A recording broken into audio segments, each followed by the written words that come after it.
Masyarakat Islam telah bermula, asasnya telah mula nyata, dibangunkan oleh pemudi-pemuda melalui dakwah merata-rata.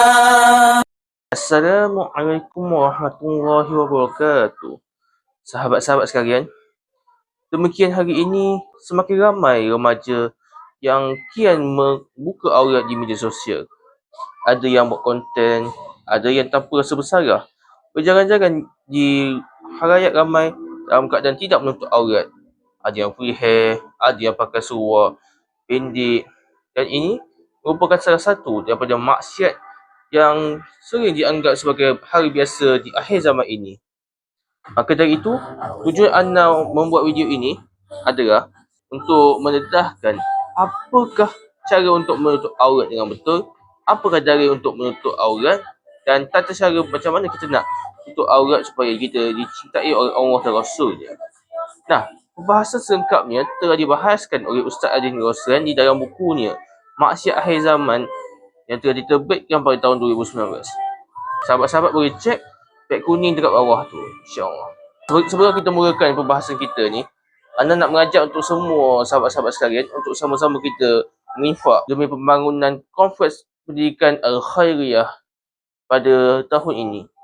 Alhamdulillah, kompleks pendidikan ini telah hampir siap. Cuma kita memerlukan sikit masa lagi. Sekarang ni kita tengah kumpul duit untuk memberi katil double decker dan juga kursi. Maka dari itu, saya ingin mengajak sahabat-sahabat sekalian sama-sama kita menginfak dengan niat semoga anak-anak murid dekat di kompleks pendidikan ini akan menjadi anak angkat kita yang akan membanggakan kita di akhirat, insya-Allah. #hantar sampai Hafiz.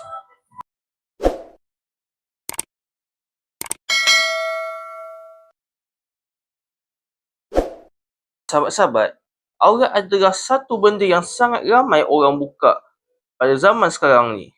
Demi mengejar pujian dan kecantikan, ramai yang sanggup meninggalkan kewajipan untuk menutup aurat. Sebagai contoh, ada setengah perempuan ni, dia dengan sengaja membuka tudungnya saat buat konten.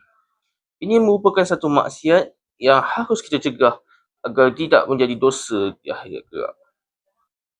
Hal ini disebabkan terdapat beberapa dalil yang menunjukkan bahawa menutup aurat ini sangat wajib. Ramai yang tanya, kenapa kena tutup aurat ni? Jawapannya mudah, sebab Allah yang suruh. Kenapa Allah suruh? Sebab Allah tahu apa yang terbaik untuk manusia. Ada yang kata, alah, kalau tutup aurat, pakai purdah pun ada kena gangguan seksual dari lelaki. So, what point kena tutup aurat? Jawapannya ialah Allah suruh tutup aurat. Adakah kacau ke tak ada, wajib juga tutup aurat. Sama lah macam haram makan babi. Kenapa haram? Sebab Allah yang haramkan. Hatta kalau babi itu terbukti bagus untuk kesihatan sekalipun, babi itu tak haram. Kenapa Allah haramkan? Sebab Allah tahu apa yang baik untuk kita, apa yang buruk. Allah nak pelihara akal, nyawa, agama, keturunan dan juga harta kita. Apa bukti Allah dan Rasul suruh tutup aurat? Okey. Sekarang ni kita buka Quran, surah ke-24 An-Nur ayat ke-31. Katakanlah kepada perempuan-perempuan yang beriman supaya menyekat pandangan mereka daripada memandang yang haram dan memelihara kehormatan mereka, dan janganlah mereka memperlihatkan perhiasan tubuh mereka kecuali yang zahir daripadanya, dan hendaklah mereka menutup belahan leher bajunya dengan tudung kepala mereka, dan kepada suami mereka atau bapa mereka atau bapa mertua mereka atau mereka atau anak bagi saudara-saudara mereka yang lelaki atau anak bagi saudara-saudara mereka yang perempuan atau perempuan-perempuan Islam atau hamba-hamba mereka atau orang gaji dari orang-orang lelaki yang belum mengerti lagi tentang aurat perempuan, dan janganlah mereka menghentakkan kaki yang diketahui orang akan apa yang tersembunyi dari perhiasan mereka, dan bertaubatlah kamu sekalian kepada Allah, wahai orang-orang yang beriman, supaya kamu berjaya. surah ke-24 An-Nur ayat ke-31. Seterusnya, Allah juga berfirman di dalam surah Al-Ahzab ayat ke-59, wahai Nabi, suruhlah isteri-isterimu dan anak-anak perempuanmu serta perempuan-perempuan yang beriman supaya merabuhkan pakaiannya bagi menutup seluruh tubuhnya semasa mereka keluar. Cara yang demikian lebih sesuai untuk mereka dikenal sebagai perempuan yang baik-baik. Maka dengan itu mereka tidak diganggu. Dan ingatlah, Allah adalah Maha Pengampun lagi Maha Mengasihani. Juga ada banyak hadis Nabi SAW yang menyuruh kita menutup aurat. Antaranya di dalam hadis riwayat Abu Daud, Asma binti Abu Bakar radhiyallahu anhu pernah menemui Rasulullah SAW dengan memakai pakaian yang tipis. Maka Rasulullah SAW pun berpaling daripadanya dan bersabda, wahai Asma, sesungguhnya seorang wanita itu juga sudah haid, yakni sudah balik. Tidak boleh terlihat dari dirinya kecuali ini dan ini. Beliau menunjukkan pada wajah dan kedua telapak tangannya. Ada banyak lagi dalil bahawa tutup aurat ini adalah satu kewajipan. Kenapa saya utarakan dari ini? Sebab ada golongan liberal dan orang yang acak-acak perjuangkan feminis, mereka menolak kewajipan untuk aurat. Kononnya tutup aurat ni hanya budaya orang Arab di zaman dulu dan ketinggalan zaman. Betapa bodohnya dan dangkalnya pemikiran sesat mereka ini. Apa dalil yang mereka pakai? Kadang-kadang buat-buat ini hanya menafsirkan wahyu, guna akal dan nafsu mereka sahaja. Moga Allah jauhkan kita dari orang-orang macam ni. Seterusnya sahabat-sahabat sekalian, terdapat juga ancaman buat orang yang tidak menutup aurat yang ingin saya sampaikan. Seperti yang saya cakap tadi, tutup aurat adalah satu kewajipan dan membuka aurat adalah satu dosa besar. Kenapa dosa besar? Kerana ada dalil ancaman buat orang yang sengaja tidak menutup aurat. Rasulullah SAW bersabda, ada dua golongan dari penduduk neraka yang belum pernah aku lihat. Suatu kaum yang memiliki cambuk seperti ekor sapi untuk memukul manusia, dan kedua, para wanita yang berpakaian tapi telanjang, berlenggok-lenggok kepala mereka seperti punuk unta, yakni tudung, tapi dia orang buat rasa tinggi. Yang berpakaian tapi telanjang itu pula adalah perempuan yang itu tu aurat dah, tapi dia pakai pakaian terketat. Itu yang maksudnya berpakaian tapi bertelanjang. Seterusnya, wanita seperti itu tidak akan masuk syurga dan tidak akan mencium baunya, padahal baunya dapat tercium dari jarak sekian dan sekian. Hadis riwayat Muslim dan hadis ini sahih. Dekat sini, Nabi ada perincikan beberapa golongan orang yang tidak menutup aurat. Saya akan explain satu persatu selepas ini insya-Allah. Tapi nak kata orang yang sengaja tak menutup aurat ni, andai mereka tidak bertaubat, bukan sekadar tak dapat masuk syurga, hatta bau pun orang tak dapat. Ada banyak lagi sebab kenapa aurat wajib ditutup. Sekarang saya nak cerita pada korang, apakah yang dimaksudkan dengan menutup aurat sempurna bagi lelaki dan wanita? Ya sahabat-sahabat sekalian, kita akan masuk pula pada tata cara menutup aurat dengan sempurna. Baik, saya akan kongsi apakah itu menutup aurat yang sempurna. Yang pertama, aurat bagi lelaki. Secara umum, aurat bagi lelaki daripada pusat sampai ke lutut. Itu secara umumnya. Namun, dalam hari ini, saya nampak ada lelaki yang pakai pakaian yang terlalu ketat. Apa hukumnya?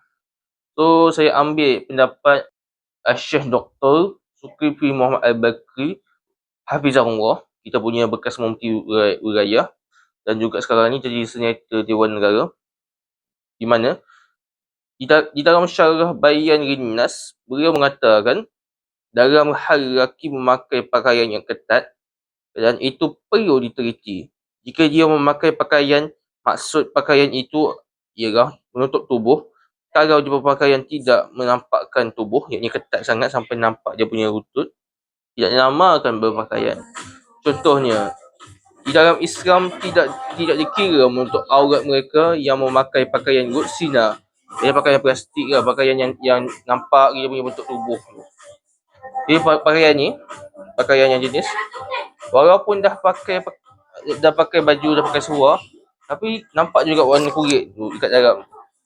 Wahai anak-anak Adam, sesungguhnya kami telah menurunkan kepada kamu bahan-bahan untuk pakaian menutup aurat kamu dan pakaian perhiasan dan pakaian berupa takwa. Itulah yang sebaik-baiknya. Yang demikian itu adalah tanda-tanda limpah kurnia Allah Subhanahu wa taala dan rahmatnya kepada hamba-hambanya supaya mereka mengenangnya dan bersyukur. Surah ke-7 Al-A'raf ayat ke-26.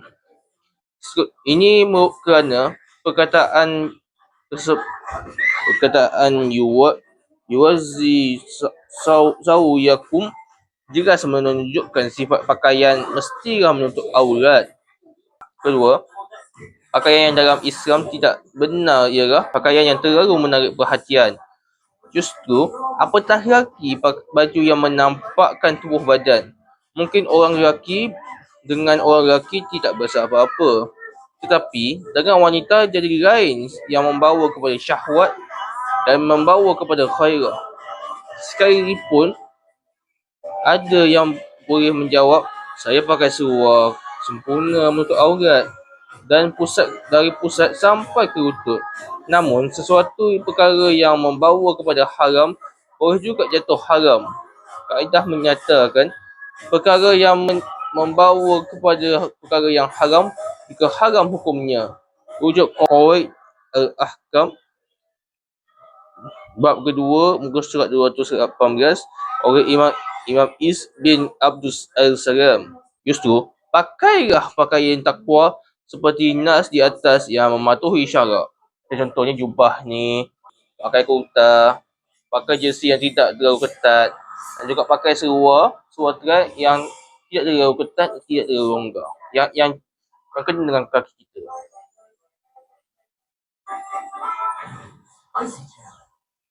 Sebab tu, nasihat saya kepada para lelaki, pakailah dengan pakaian yang sopan. Jangan sebanyak ikut trend punya pasal, pakai bau perit-perit, ras-ras, bukan sekadar perempuan yang naik syahwat. Nanti mamak gay pun bernafsu. So, bertakwalah pada Allah. Kalau kita jaga pakaian, tapi ada orang bernafsu juga, tu bukan cerita. Tu salah dia. Tapi, kalau pakaian kita menjadi punca, maka kita turut berdosa. Elakkanlah pakai pakaian yang ketat-ketat sangat. Tak handsome pun. Seterusnya, haram juga bagi lelaki memakai pakaian yang menyerupai walaupun niat nak bergurau. Tak boleh kita pakai pakaian yang menyerupai perempuan.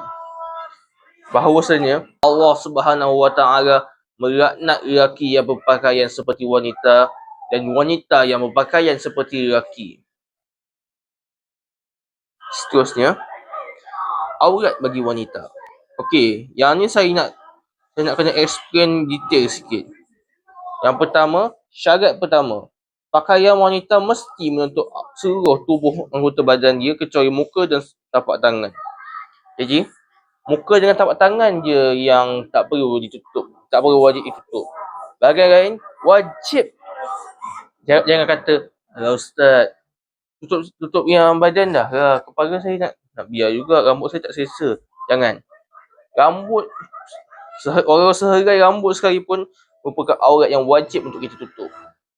Seterusnya, lepas tu akan ada yang kata, saya nampak perempuan yang pakai tudung, pakai jubah, pakai purdah, tapi mata dia letak maskara, cerak dan sebagainya. Itu pun dosa juga kerana bertabarruj. Ada juga perempuan yang dia dah tutup aurat yang sempurna.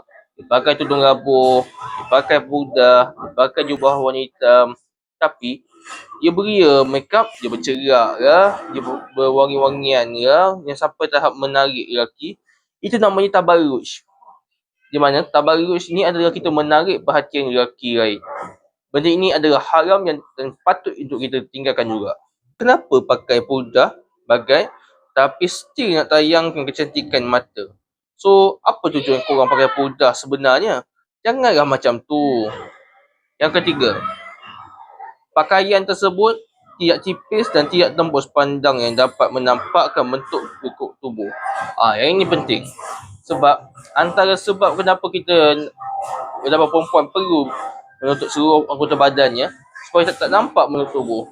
Ini Ana banyak kali jumpa dekat media sosial, perempuan tu dah elok dah pakai tudung, tutup dia punya anggota badan, tapi dia pakai pakaian yang ketat yang menampakkan bentuk tubuhnya. Benda ni juga haram dan bercanggah dengan agama kita. Maka dari itu, perempuan, Ana nasihatkan, pakailah pakaian yang longgar supaya tidak menampakkan bentuk tubuh.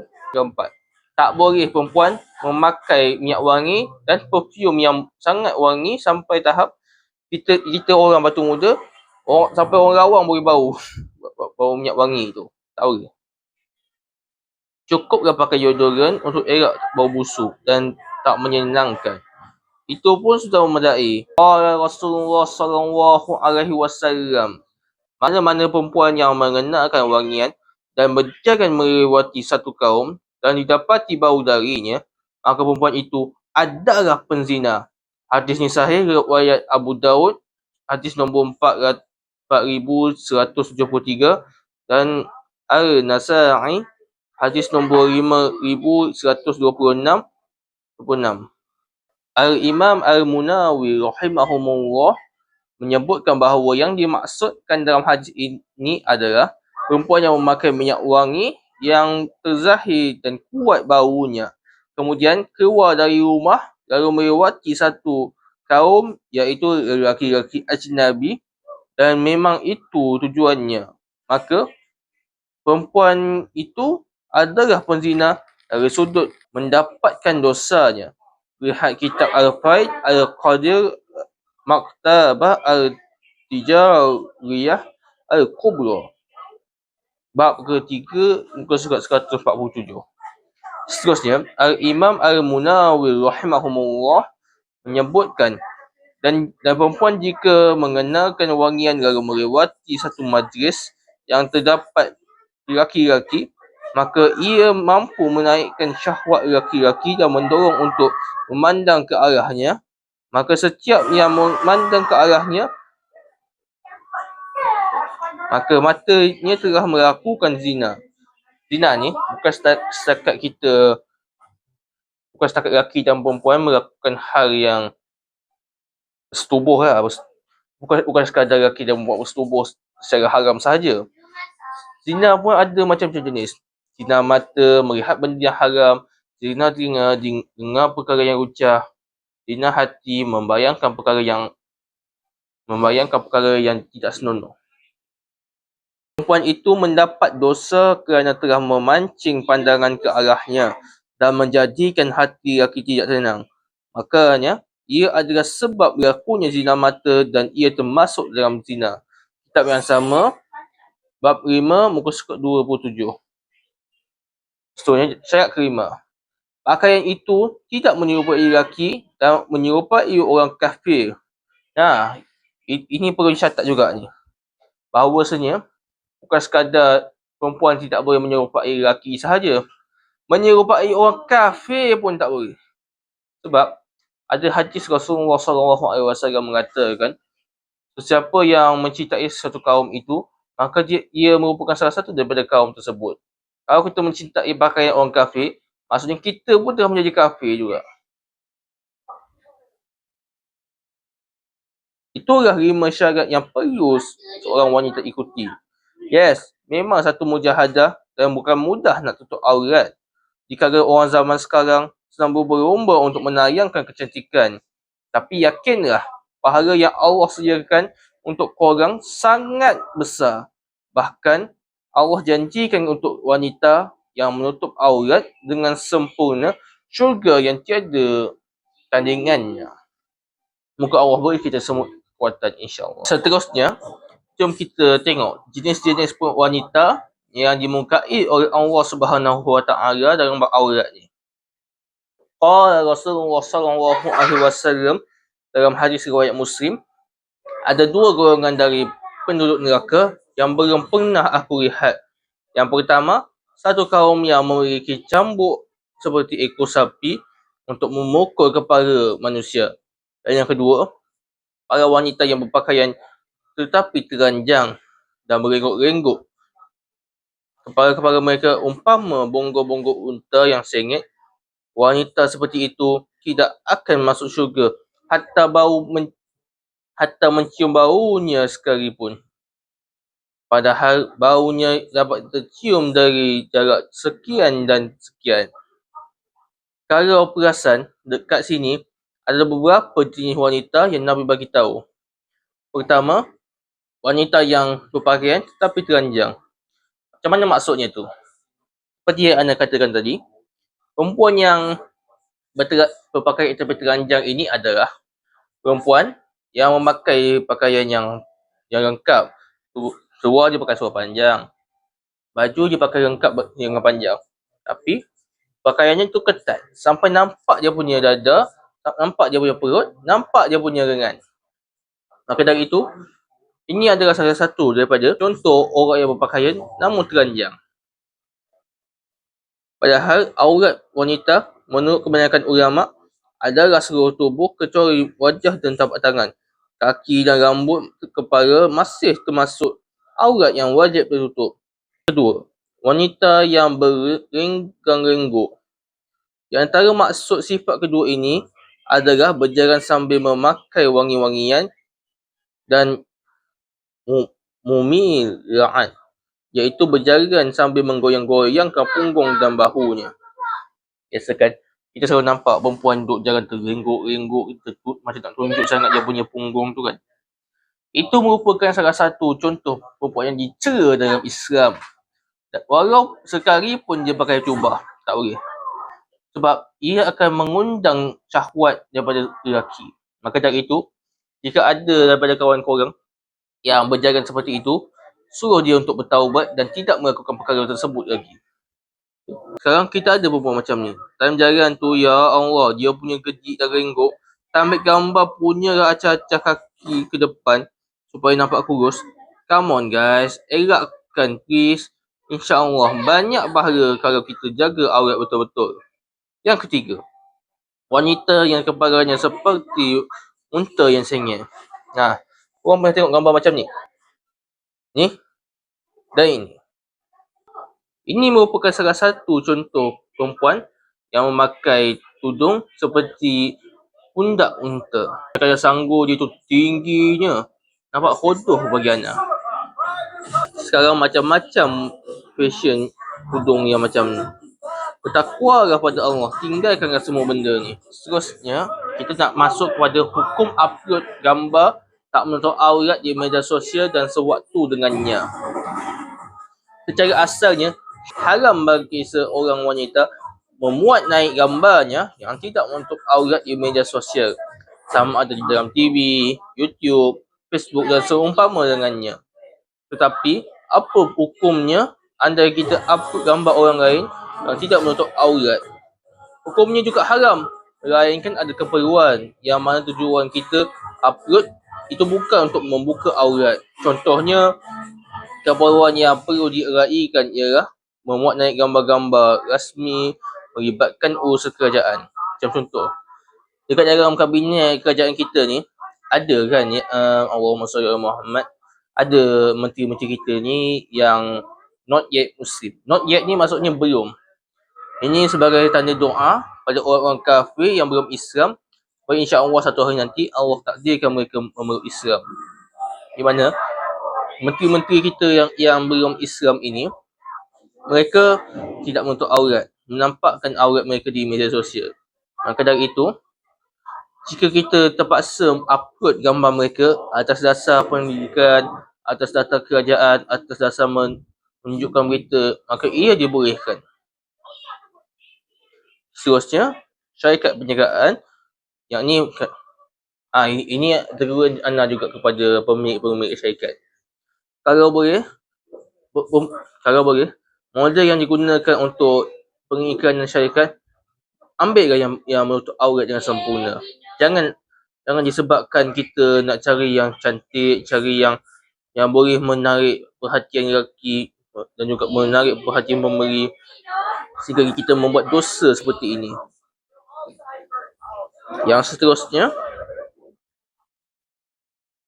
gambar kenang-kenangan sewaktu program keilmuan.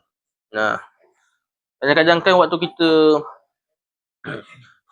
kan kita kan ada kawan-kawan kadang-kadang kan kita kan ada kawan not yet Muslim dekat kita pun kampus, kat kita sekolah kan.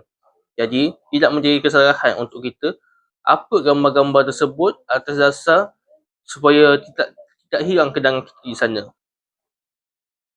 Yang lebih dekat dengan takwa ialah tak payah upload langsung gambar-gambar orang tak tutup aurat ni. Apatah lagi diri sendiri yang tak tutup aurat. Bayangkan betapa banyak dosa yang mengalir setiap kali orang melihat aurat kita. Tapi yakinlah, Allah Maha Pengampun andai kita bertaubat. Seterusnya anda nak bahaskan, kita dah taubat, tapi gambar-gambar kita yang ada kat media sosial tu, apa pula hukumnya? Ada banyak kes yang saya jumpa, ada orang tu dia dah hijrah, dia tutup aurat, tapi masih ada video, tapi gambar dia masa dia jahil tu masih tersebar. Apatah lagi, kes orang yang gambar dia tidak berpakaian sebar akibat kejahilannya dahulu, sebelum dia bertaubat. Soalannya, adakah dia perlu menanggung dosa orang yang melihat auratnya sebab dia tiada kudrat untuk diri semuanya? Jawapannya, sekiranya dia sudah bertaubat dalam taubat nasuha dan tidak lagi membuka aurat serta menjaga dirinya, maka Allah ampunkan semua dosanya. Dan andai orang yang masih mencari gambar auratnya yang terdahulu, dia tidak berdosa. Hanya mereka yang sahaja yang berdosa. Tapi, kalau boleh usahakan untuk diri semua. Mana yang tak mampu itulah yang dikatakan tidak berdosa. Sebab tidak ada kudrat nak diri semua. Mana yang sempat dia diri. Maka, itu pun antara usaha yang sangat bagus. Allah Maha Pengampun. Segeralah ke arah pengampunan Allah. Allah sayang kita semua. Aurat dengan wanita non-Muslim. Bukan non-Muslim ya. Not yet Muslim. Dalam hal ini, saya rasa penting juga untuk saya kongsikan dalam topik ini. Sebab sekarang ini, ada banyak yang duduk asrama dengan non-Muslim. So, boleh ke buka aurat di depan mereka? Ada bahagian-bahagian yang boleh tunjuk dan apa pula bahagian yang tak, dan apa pula bahagian yang perlu kita tutup. Sebenarnya, dalam bab aurat wanita Muslim dan not yet Muslim ni, banyak pandangan ulama. Jom saya kongsikan lagi pendapat daripada Dr. Zulkifli Al-Bakri Hafizahullah. Di mana di dalam siri Al-Kafi Lil Fatawi, beliau mengatakan mengenai kedudukan aurat antara wanita muslimah dan bukan Islam, belum Islam di dalam agama ini, kami memetik keterangan ulama terdahulu berkaitan perkara ini. Imam Zakaria Al-Ansari rahimahumullah yang meninggal pada tahun 926 Hijrah menyebut dalam kitabnya Asna al-Matarib bab ketiga muka surat 111, dan bermula wanita muslimah itu berhijab di hadapan wanita kafir sebagai satu kewajipan. Justru haram membiarkan wanita kafir merenungnya ke arah berdasarkan firman Allah Subhanahu Wa Taala. Qala Allah Taala dalam surah An-Nisa ayat ke-31 yang bermaksud, atau perempuan-perempuan Islam berkemungkinan wanita kafir itu akan menceritakan rupa parasnya wanita muslimah dalam hammam, yakni bilik mandi awam, sedangkan ada bersama wanita muslimah di dalamnya. Benar, diharuskan bagi wanita muslimah untuk mendedahkan bahagian tubuh yang terdedah ketika bekerja. Menurut Imam Syihabuddin Al-Ramli rahimahumullah yang meninggal pada 957 Hijrah, dalam menghuraikan lagi kalam gurunya, ini menunjukkan kepada pensahihan beliau dan perkataan beliau. Apa yang diredahkan ketika bekerja bererti wajah, kepala, tapak tangan sehingga siku dan tapak kaki sehingga lutut. Manakala menurut Imam Ibnu Hajar Al-Haytami rahimahumullah yang meninggal pada 974 Hijrah, dalam kitabnya Tuhfah Al-Muhtaj bab ke-7 muka surat 1149, yakni kepala, tengkuk, kedudukan tangan sehingga pangkal lengan dan dua tapak kaki sehingga dua lutut. Ini juga yang disebut Syekh Hasan Al-Kaf hafizahullah dalam Taqrirat Al-Sadidah bab pertama muka surat 205. Justru pada asalnya wanita muslimah itu perlu menutup aurat di hadapan wanita belum Islam, melainkan sebahagian-sebahagian badan yang terdedah ketika bekerja. Adapun tentang isu halwat, contohnya bersendirian dengan mereka di dalam asrama dan bilik, kami berpendapat bahawa hal tersebut diharuskan kerana syarak hanya larangan berlaku ketika lelaki dan wanita berhalwat. Hal ini berdasarkan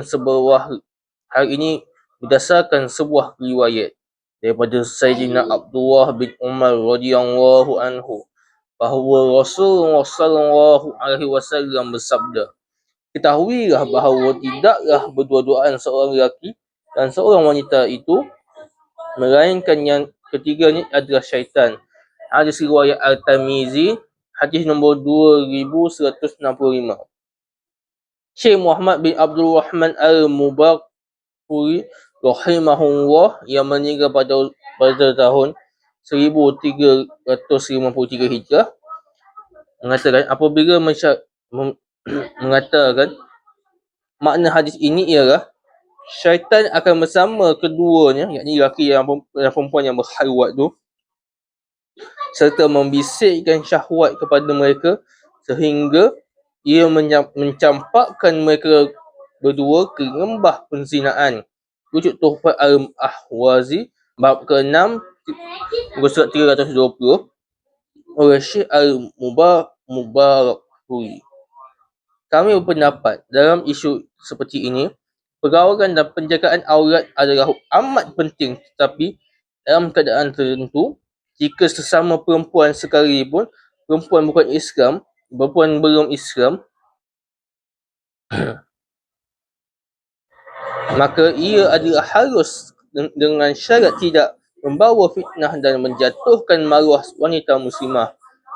Ini kerana meraihkan keadaan semasa yang bersifat realiti perlulah diambil kira juga. Rujuk Irsyad Al-Fatawa ke 141. Aurat antara muslimah dan wanita bukan muslim. Kami menasihati para wanita muslimah yang tinggal satu bilik dengan wanita yang belum Islam, hendaklah dijaga pemakaiannya dengan sebaik mungkin dan jadikan itu peluang untuk berdakwah Islam dengan menunjukkan akhlak dan perilaku yang baik. Wallahu a'lam. Baiklah sahabat-sahabat, telah selesai sudah perbahasan kita tentang aurat tadi. InsyaAllah, semoga video ini memberi manfaat kepada sahabat-sahabat sekalian. Share kalau video ini bermanfaat. Jangan lupa tekan like dan subscribe. Kita berjumpa lagi di video akan datang. Assalamualaikum.